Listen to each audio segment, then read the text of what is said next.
नमस्ते बच्चे, आप सबका स्वागत है। आप कैसे हो? मेरे ख्याल से आप सब अच्छे होंगे।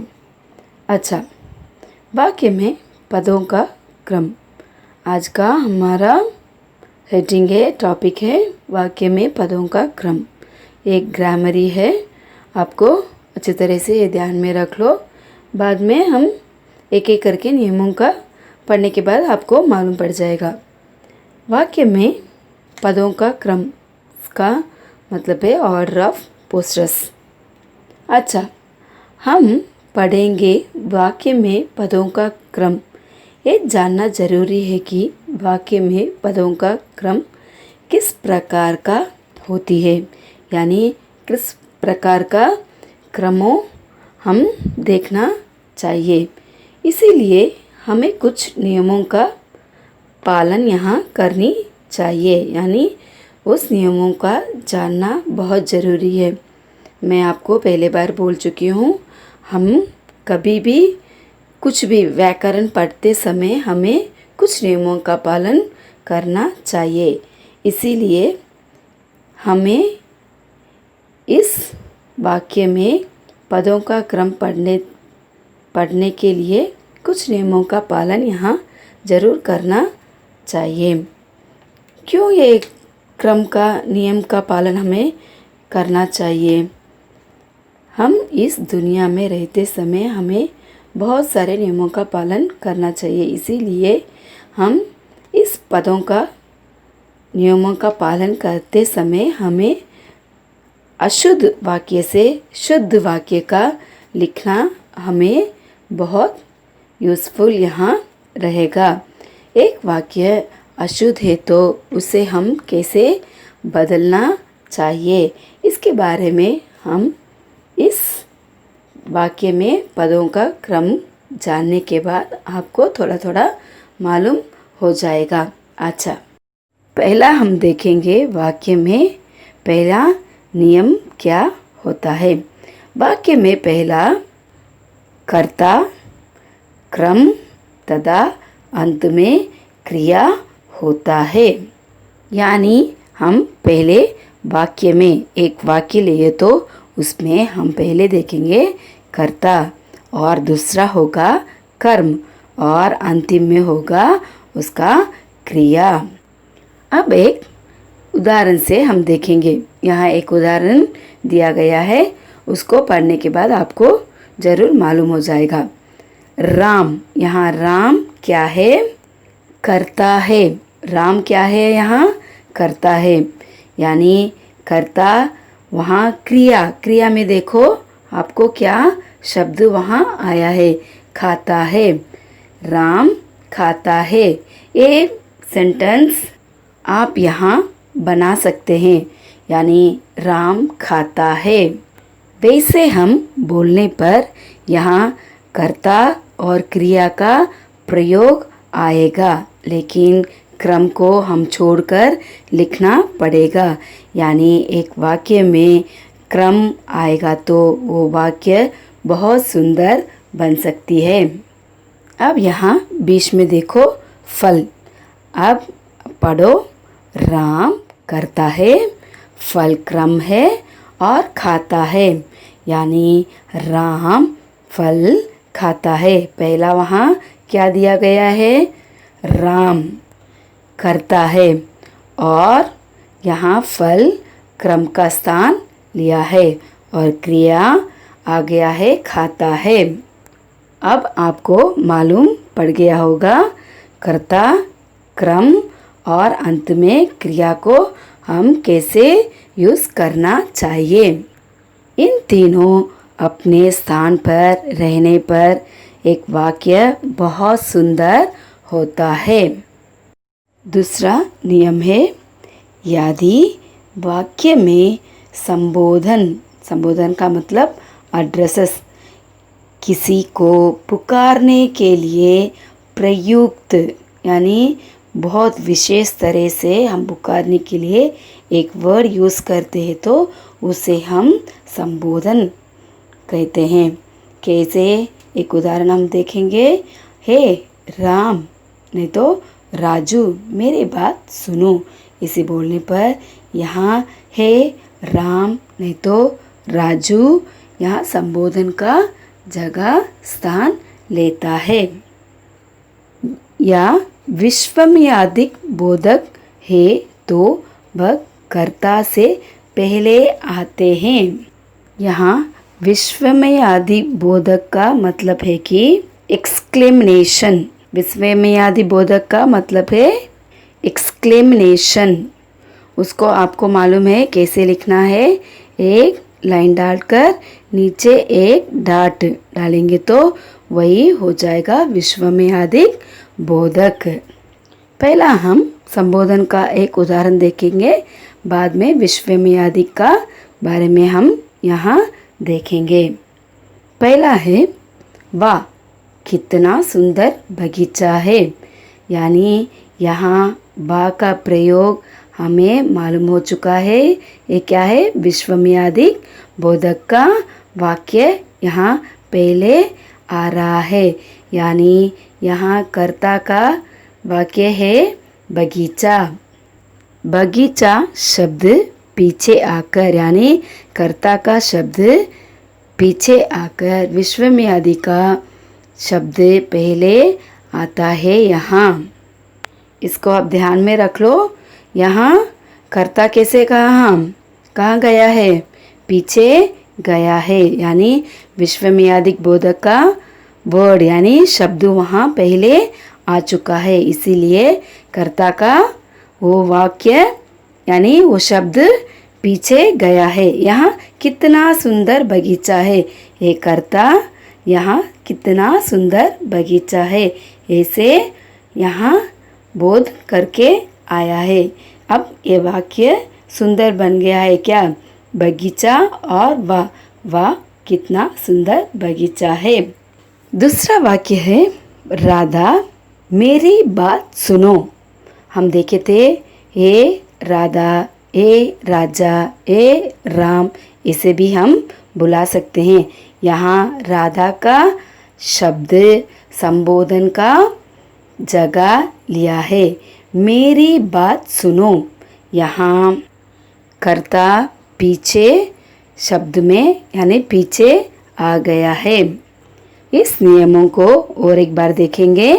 यदि वाक्य में संबोधन या विश्वम्यादि बोधक है तो वह कर्ता से पहले आते हैं। ये दो भी पहले आ जाएगी, बाद में कर्ता का स्थान आएगी।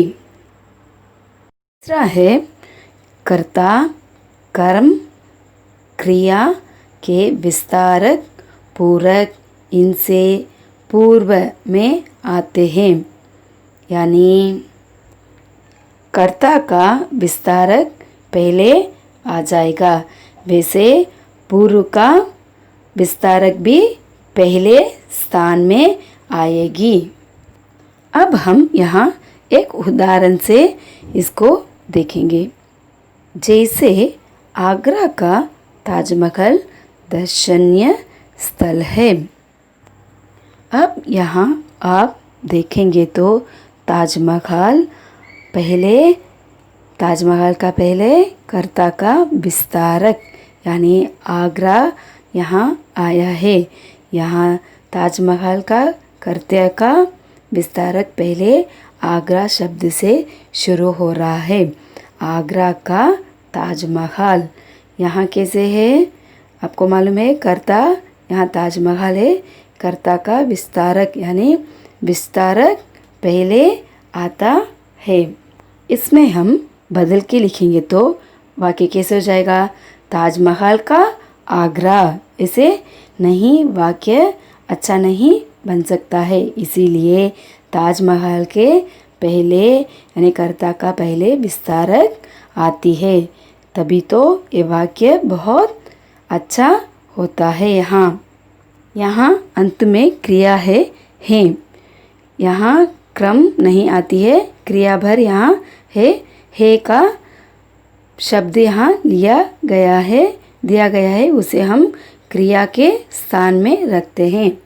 यहाँ पूरक का शब्द है स्थल का प्रयोग हम यहाँ करते हैं। पूर्वक का पहले पूर्वक में हम देखेंगे तो यहाँ स्थल आता है। इसके पहले विस्तारक यहाँ एक शब्द आई है, वो क्या है? दर्शनीय। यानी स्थल पूर्वक के पहले विस्तारक यहाँ दर्शनीय शब्द से हुआ है। अब आपको पता चल रहा है क्या कर्ता का ताजमहल के पहले विस्तारक यानी आगरा आ चुकी है। यहाँ पीछे पूरक का स्थल का विस्तारक यानी पहले आयम शब्द है दर्शनीय। ये शब्द यहाँ पहले आ चुका है। ये थर्ड नियम है। पहले एक बार ये नियम को हम पढ़ लेंगे। कर्ता क्रम क्रिया के विस्तारक पूर्वक इनसे पूर्व में आते हैं। वाक्य में पदों का क्रम का चौथा नियम है कि पदवी या व्यवसाय सूचक शब्द नाम से पहले आता है। यानी पहले आती है उनका काम, उनका करने वाले काम का वर्ड। नहीं तो हम सोच लेंगे उनका पदवी ना, उनकी पोजीशन। वो पहले आने पर उसको हम कैसे लिखना चाहिए, हम पहले उसके बारे में देखेंगे। उदाहरण से देखेंगे। डॉक्टर आलोक आज दिल्ली जाएंगे।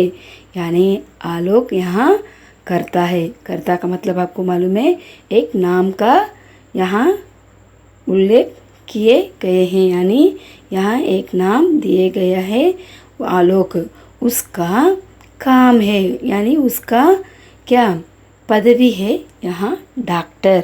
डॉक्टर आलोक आज दिल्ली जाएंगे। ये शब्द में डॉक्टर पीछे आएगा तो वो वाक्य कैसे रखेगा देखेंगे। अब आलोक आज दिल्ली जाएंगे डॉक्टर, नहीं तो बीच में डाल के देखो आलोक डॉक्टर आज दिल्ली जाएंगे। ये हमें सही होगा, लेकिन उनकी पदवी को हम पहले कहना चाहिए, क्योंकि उन लोग क्या पढ़े हैं वो पहले आना चाहिए। दूसरा वाक्य में देखेंगे। प्रोफेसर अशोक छात्र को पढ़ा रहे हैं। यहाँ प्रोफेसर उनका काम है, उनका पदवी है प्रोफेसर। ये पहले आने पर ये वाक्य बहुत रोचक बन सकती है। इसीलिए तो हम यहाँ बोल रहे हैं पदवी उनका पहला आएगा तो वो वाक्य कैसे बन सकती है? बहुत रोचक यानी सुंदर हो जाती है। इसीलिए तो ये दो वाक्य में देखो, यहाँ डॉक्टर और प्रोफेसर का ये पदवी यहाँ दिए गए हैं। अच्छा बच्चों, आज आपको ये 4 नियमों के बारे में अच्छी तरह से मालूम हो गया होगा। वाक्य में हम क्या करना चाहिए, पदों का क्रम कैसे प्रयोग करना चाहिए। नमस्ते बच्चे, आप सबका इस वर्ग में स्वागत है। आज हम देखने वाले हैं गिरिधर कविराय के कुंडलिया के बारे में। गिरिधर कविराय के जीवन के बारे में हम अब देखेंगे। गिरिधर कविराय के जीवन के संबंध में मतभेद है। कोई महाअनुभव के अनुसार इनका जन्म 1616 में माना जाता है। कहा जाता है कि ये अवधि के किसी छोटे स्थान में जन्म थे। ये अत्यंत दयालु व्यक्ति है जिन्हें अपनी परिवेश से बहुत प्रेम था। इनकी रचनाओं में जीवन के ज्ञान का अंश मिलता है, जो मनुष्य को सही या गलत का ज्ञान देता है, अच्छे या बुरे में अंतर सिखाता है। कविराय की कुंडलियाँ दिनक जीवन की बातों से संबंधित है। हमें मालूम है हमारे जीवन में रोजाना क्या क्या हो रहा है। हमें रोजाना कोई ना कोई एक संदेशा मिलता है। ये संदेशा इस कुंडलियों से हमें मिलती है। सीधी सरल भाषा में कही गई है। इसका मतलब है इनकी भाषा बहुत आसान है और हमें पढ़कर समझ भी सकते हैं। इनकी भाषा अवधी और पंजाबी भी ये इनकी रचनाएं किए हैं। वे प्रेय नीतिपरक है। इसका मतलब है हमारे पाठ में 7 स्लेवर दिए गए हैं, वो पूरा भी नीतिपरक है। परंपरा के अतिरिक्त अनुभव का सपोर्ट भी यहाँ मिलती है। वे कुंडलियाँ आज भी प्रसंग है, यानी हमें इसके द्वारा बहुत सारे संदेशा हमें मिलता है। विषय मात्रक छंद कुंडलियाँ दोहा प्लस रोला। इसका दोहा प्लस रोला इसका मतलब है, अब हम देखेंगे तो एक स्लेवरी ले लेंगे, उसका कितना लाइन हो रहा है यहाँ 6 लाइन्स हो रहा है। एक स्लेवर में हम देखेंगे तो 6 लाइन्स आ रहा है। पहला 2 लाइन को हम बोलेंगे दोहा, पहला 2 लाइन को हम क्या बोलेंगे दोहा, और 3 से 6 लाइन को हम यानी 4 लाइन को हम बोलेंगे रोला। अभी दोहा हो गया 2 लाइन और 3 से 6 लाइन हो गया है यहाँ रोला। अब हम देखेंगे ये दोहा में पहला लाइन में 2 भाग है। ये पहला भाग में हम 13 मात्रा यहाँ देख सकते हैं और दूसरा भाग में हम 11 मात्रा देख सकते हैं। रोला में ऐसे आप पीछे आने पर हमें 3rd लाइन में मिलेगा रोला। ये रोला में हमें एक लाइन देखेंगे तो पहला लाइन हम ले लेंगे पहले, उस लाइन में 2 भाग है। उस भाग में पहला भाग में आपको 11 मात्रा मिलेगा और पीछे आपको 13 मात्रा मिलेगा। दोहा में पहला 13 मात्रा और दूसरा भाग में 11 मात्रा। यहाँ रोला में आपको 11 मात्रा मिलेगा और वहाँ आपको क्या 13 मात्रा मिलेगा। ये कुल मिलकर आपको क्या 24 मात्रा, एक लाइन में 24 मात्रा आपको मिल जाएगी। दोहा के लाइन पहले लाइन में क्या शब्द शुरू हो रहा है, यानी एक शब्द वहाँ शुरू होगा, वो शब्द ही हमारी इस लेवर में अंत में भी वही शब्द से हमारी इस लेवर समाप्त होगी। और यहाँ हमें मालूम है 2 लाइन दोहा है, वो 2 लाइन में हमारा सेकेंड लाइन में 2 भाग है। वो भाग में अंतिम भाग में क्या शब्द से क्या वाक्य से वहाँ पूरा है, वो पूरा शब्द हमारे रोला में पहला आएगी। और हम देख सकते हैं 5th लाइन में हमारे गिरधर के नाम वहाँ आएगी। यही है रोला और दोहा का मतलब। लाठी में गुण बहुत है, सदा रखिए संग, गहरी नदी नारी जहाँ, तहाँ बचावे अंग, चपटी कुत्ता कहाँ मारे, दुश्मन दबगीर होए तिनहु को जारे, कहे गिरधर कबीराई सुनो हो, हूर की वाटी, सब हथियार न छाड़े, हाथ में लीजिए लाठी। अब हम देखेंगे इसके संदेशा। लाठी में गुण बहुत है, इसका मतलब है लाठी का मतलब क्या है, बड़ा वाला स्टिक। हम अब देखेंगे तो ये वॉचमैन और क्या बूढ़े लोग भी इसका इस्तेमाल, लाठी का इस्तेमाल करते हैं। तब कवि ने उस समय जब इस कवि को लिखते समय इन लोगों के पास हथियार वैसे साधन वहाँ उनके पास नहीं, अधिक उन लोग नहीं इस्तेमाल करते थे। इसीलिए कवि ने उन्हें संदेशा देते थे कि लाठी रखने के लिए अपने साथ कभी भी लाठी रखने के लिए संदेशा देते थे। गहरी नदी नाली, इसका मतलब है यहाँ नारी के हैं, नारी का मतलब नाला है। गहरी का मतलब बहुत गहरी नदी को हम पार करते समय हमारे पास क्या चाहिए, क्या रहना चाहिए, एक लाठी के इस्तेमाल से हम नदी और नाला अच्छे तरह से पार कर सकते हैं। और जहाँ बचावे अंग, चपटी कुत्ता, यहाँ चपटी कुत्ता का मतलब यहाँ बोला गया है आक्रमण करने वाला कुत्ता। हम तब रात में जाते समय हमारे हाथ में कुछ भी नहीं है तो ये कुत्ते लोग क्या करेंगे, भौंकने लगेंगे हमें देखकर। हम कुछ भी नहीं करने के बिना भी वो भौंकने लगेंगे। तब हमारे पास ये लाठी होने पर हम अपनी रक्षा इस लाठी से कर सकते थे।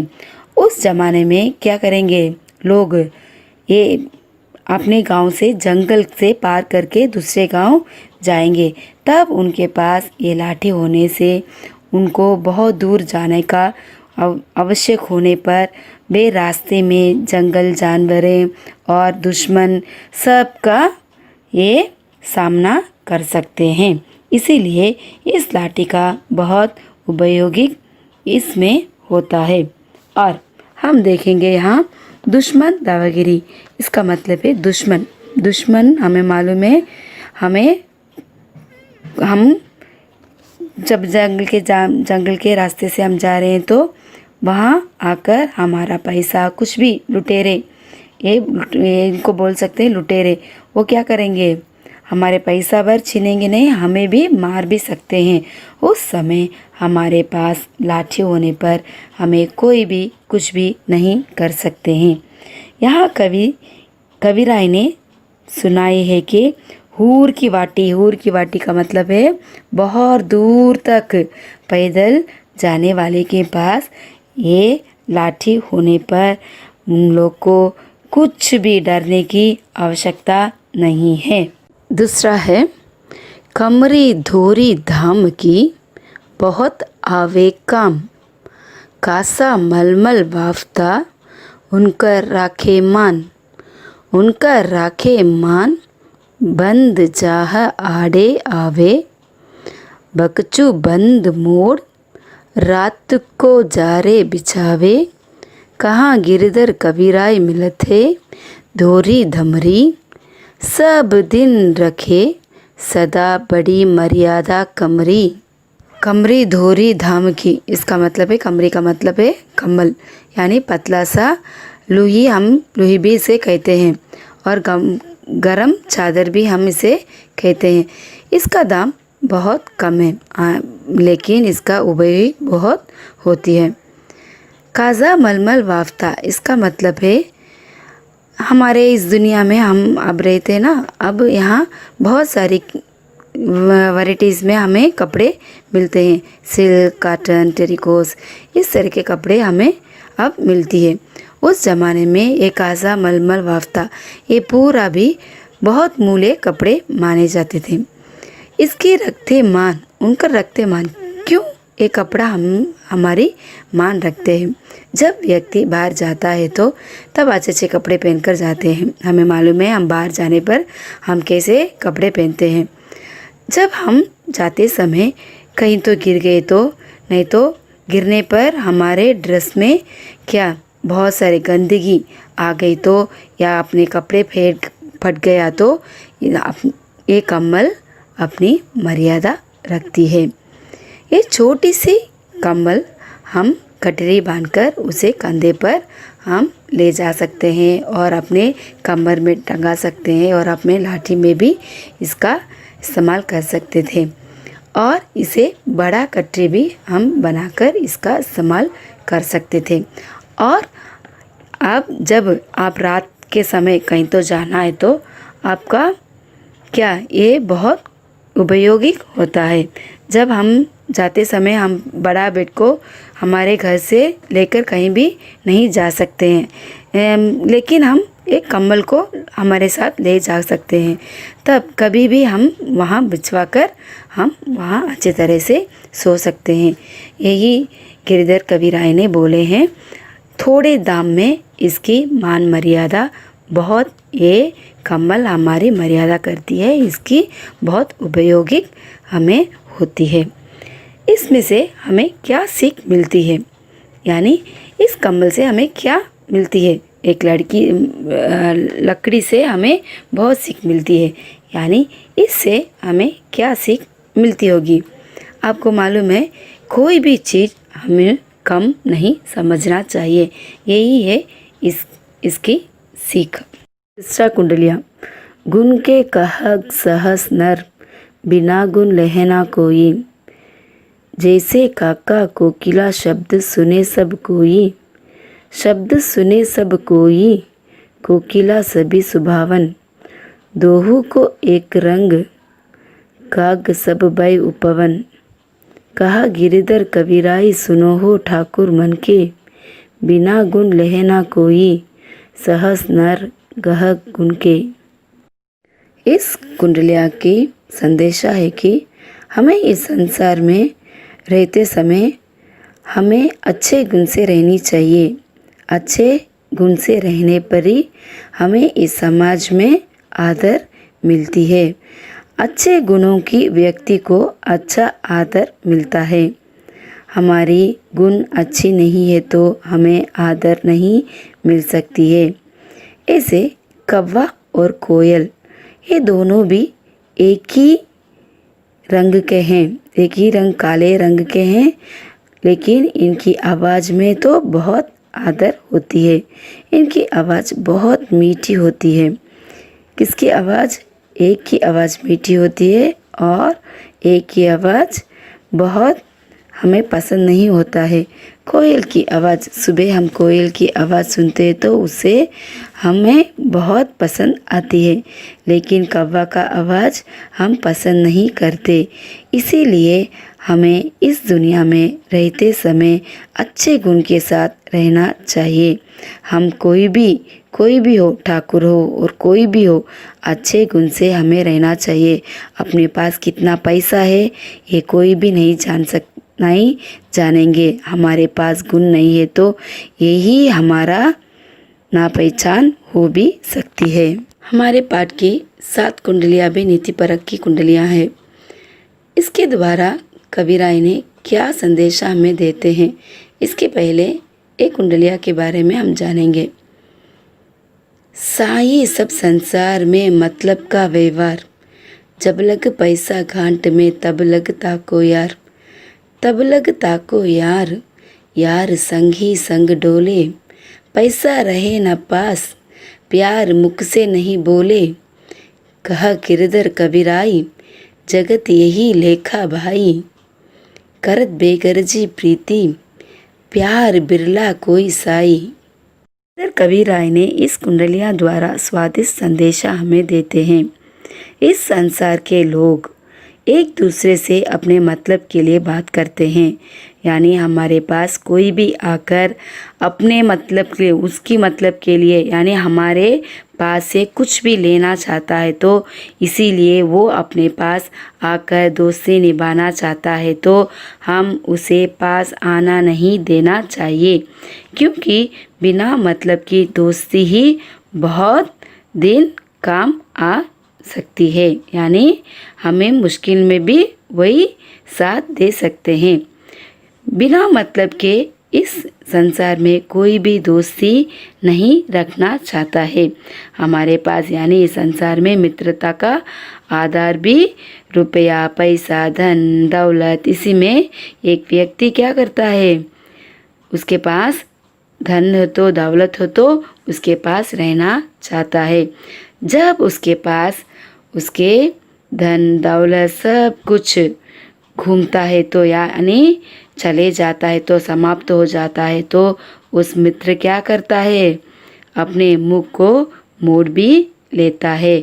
उसे क्या करता है, उसे उसका दोस्ती को समाप्त करके जाना चाहता है। बिना मतलब के दोस्ती इस दुनिया के संसार लोग नहीं करना चाहते हैं।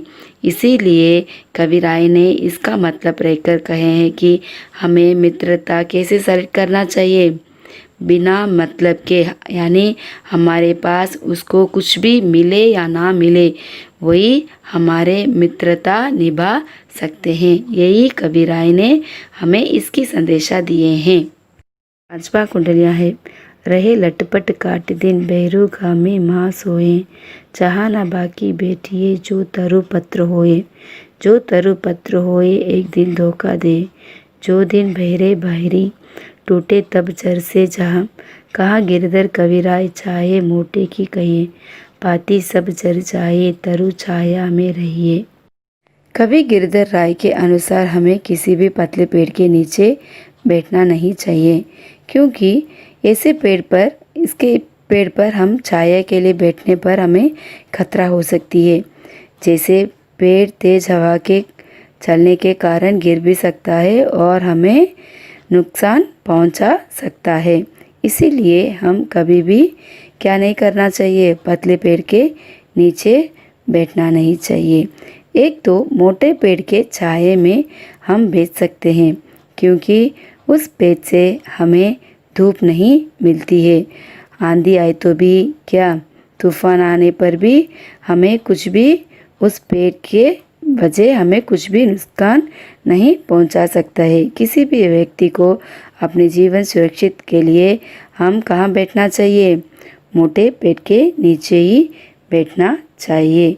पतले पेड़ हमें कभी भी धोखा दे सकता है, यानी हम उस पेड़ के नीचे बैठने पर हमें कुछ भी हो सकता है, लेकिन हम मोटे पेड़ पर बैठने पर, उसके छाए में हम बैठने पर हमारे जीवन में खतरा नहीं हो सकता है। यही कवि गिरधर राय ने इस कुंडलिया में हमें संदेशा दिया है। पानी बाढ़वे नाव में, घर में बाढ़े दाम, दोहु हाथ उलझिए यही सैनो काम, यही सैनो काम राम को सुमरन कीजिए, पर स्वार्थ की काज शीश आगे धर दीजिए। कह गिरधर कबीराय बड़ेन की यही बानी, चलिए चाल सुचाल रखिए अपनी पानी। यही गिरधर कबीराय ने इस कुंडलिया का संदेशा हमें क्या देते हैं, इसके बारे में हम जानेंगे। नाव में पानी भरने लगा तो नाव डूबने की खतरा होती है, पर हम कभी भी नाव में जाते हैं तो नाव क्या कर सकती है? नाव में पानी आ गया तो हम उसे बाहर फेंकना चाहिए। कैसे हम फेंकेंगे? अपने दोनों हाथ से उसे बाहर फेंकना चाहिए, तभी तो हमें क्या होगा, हम डूबने के खतरे से बच सकते हैं। इसी तरह हमारे घर में भी बहुत धन आ चुका है तो, हमारे पास बहुत धन हुआ तो हम क्या करना चाहिए? उसे दूसरों को देना चाहिए। अपने हाथों से दूसरों को देने से भगवान हमारी क्या करेंगे? भला कर सकते हैं, भला करते हैं। इसीलिए सभी लोग बोलते हैं हमारे पास धन हो तो हम किसी को देना चाहिए, गरीबों को बांटना चाहिए। इसी से भगवान हमें बहुत खुश रखते हैं। यही बड़ों ने सीख दी है कि व्यक्ति को अच्छे समुचित व्यवहार करके अपने सम्मान की रक्षा करनी चाहिए। यही इस कुंडलिया की अर्थ है। देखेंगे 7वीं कुंडलियाँ। राजा के दरबार में जैसे समय पाए, साये तो ना बैठिए, जहाँ कहूँ दे उठाइए, जहाँ कहूँ दे उठाइए, बोले अनमोले रहिए, हंसी नहीं हयाए, बातें पूछे तो कहिए। कहाँ गिरधर कबीराय समय सो कीजिए काजा, अधि अतुर नहीं हुए, भैरू अनगोरे राजा। इस कुंडलिया द्वारा कबीराय ने कुछ नीतिगत तथा लोक व्यवहार से संबंधित बात की सीख दी है। जैसे हम राजा के दरबार में जाते समय कुछ नियमों का पालन करना चाहिए। हम बिना बुलावे वहाँ जाना नहीं चाहिए। समय के अनुसार ही हम अंदर जाना चाहिए। समय पार करके या समय के पहले हम वहाँ जाने पर हमें शर्मिंदा हो सकते हैं। इसीलिए हम समय के अनुसार ही वहाँ जाना चाहिए। और कहीं भी हम बैठना नहीं चाहिए। हम कहीं तो बैठ गए तो हमें वहाँ से उठा भी सकते हैं। इसीलिए हम सही स्थान पर बैठना चाहिए, यानी हमारे स्थान यहाँ बैठने पर यही सही है, ये जानकर हमें वहाँ बैठनी चाहिए। और कोई भी बात पर हमें सावधान रखना चाहिए। कभी भी हमें हंसना नहीं चाहिए, यानी हंसते समय भी हमें सावधान रखने की आवश्यकता है, क्योंकि हम हंसने पर हमें राजा देखने पर वो क्या कर सकते हैं, उसे गुस्सा भी आ सकती है। इसीलिए हम वहाँ हंसने की बात नहीं कर सकते हैं, हंसना नहीं चाहिए। यही इस कुंडलिया का अर्थ है। धन्यवाद बच्चे, फिर अगले वर्ग में मिलेंगे।